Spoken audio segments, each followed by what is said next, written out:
Depuis que le monde est monde, les idées les plus incroyablement futuristes sont entrées un jour dans notre quotidien, à tel point que maintenant elles nous apparaissent non seulement naturelles, mais même indispensables. Et ce sera sans doute le cas de Volocopter, cette entreprise qui a été créée en 2010. Les investisseurs répondent présents en 2014, puis en 2015, et c'est comme cela que Volocopter va réunir plus de 500 employés qui travaillent sur 3 grands projets: le taxi volant, le drone de travail aérien lourd, le drone de longue distance pour transport de passagers.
Le modèle qui vous est présenté aujourd'hui se résume en 4 chiffres: 500 kg, 8 mètres de diamètre, 18 moteurs contre-rotatifs, 9 batteries.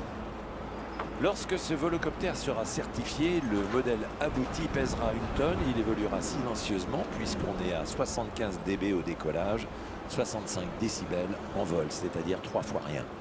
Même si son autonomie est de plus de 30 km, il se limitera volontairement à 20 km pour des allers et retours afin d'assurer une totale sécurité. Contrairement aux hélicoptères, il se pilote avec une commande unique et à terme, il deviendra un drone sans pilote. La certification vise aujourd'hui un marché européen, un marché américain également. Le pilote d'essai hors norme qui est à bord a piloté plus de 200 avions différents, dont les prototypes qui ont abouti au F-35. Le futur est donc en route, et pour un futur, un tel projet de transport ne peut se réaliser qu'à partir de plateformes identifiées, organisées, que ce soit pour les infrastructures, la formation et la réglementation. Et c'est à ce titre que depuis 4 ans, Aéroports de Paris, bien connu sous le nom de ADP, est engagé comme réel partenaire, puisque indissociable de ce projet, c'est à partir de l'aérodrome de Pontoise que vont s'effectuer les essais en vol. ADP Aéroports de Paris va proposer en 2024 3 liaisons, partir de 5 sites pour répondre à 3 nécessités. D'abord, l'environnement urbain dense, le tourisme, le médical. 3 liaisons entre Le Bourget et Roissy, et ça se justifie bien, du centre de Paris, et là à partir d'une barge qui va être construite spécialement, vers l'héliport d'Issy-les-Moulineaux, et pour le segment touristique entre Issy-les-Moulineaux et Saint-Cyr pour rejoindre Versailles. Un autre aspect, et non des moindres, la rapidité de déplacement des services médicaux pour épauler les SAMU lors des interventions urgentes. On pense aux crises cardiaques, aux AVC, etc. et qui réclament une réactivité importante. Alors à ce titre, Aéroports de Paris réalise des simulations entre l'hôpital et la Salpêtrière et Issy-les-Moulineaux. Aéroports de Paris, c'est aussi un accélérateur de système, et ce à plusieurs dimensions, pour prévoir en Île-de-France d'abord une opérabilité dans tous les aspects d'un écosystème assez riche, insertion, sécurité dans le contrôle aérien, c'est la première des choses, infrastructure pour batteries à stocker puis à recharger, des surfaces, des bâtiments réservés pour mettre tout ce matériel, service aux passagers, service aux opérateurs, formation des pilotes, etc. Une coopération indispensable avec la DGAC, totalement présente et aidante dans ce projet futuriste.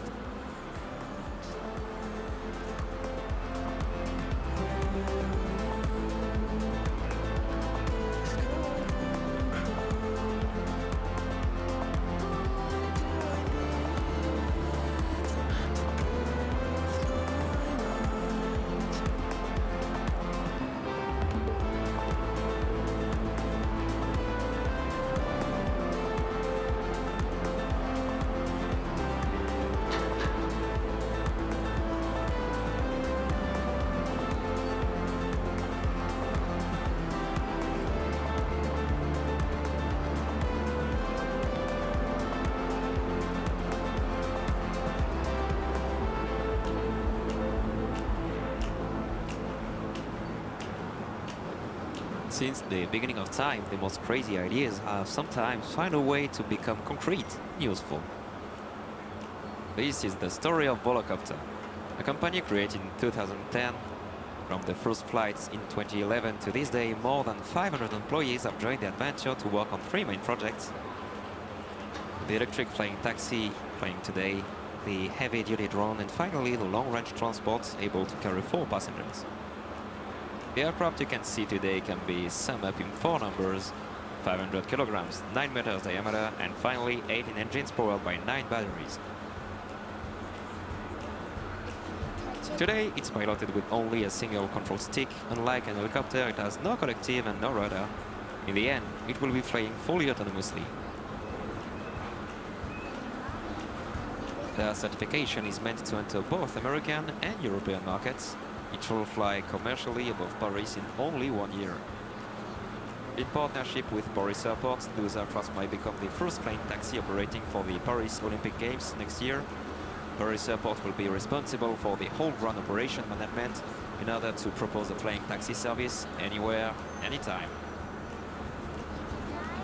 In addition, they will help the system integration into the Paris air control services, making that flying taxi safe and efficient. Mr. Paul Stone, the test pilot flying today, has an outstanding background. He flew on more than 200 airplanes, including the very first prototypes of the mighty F-35. So today in Paris, just look up, the future is coming.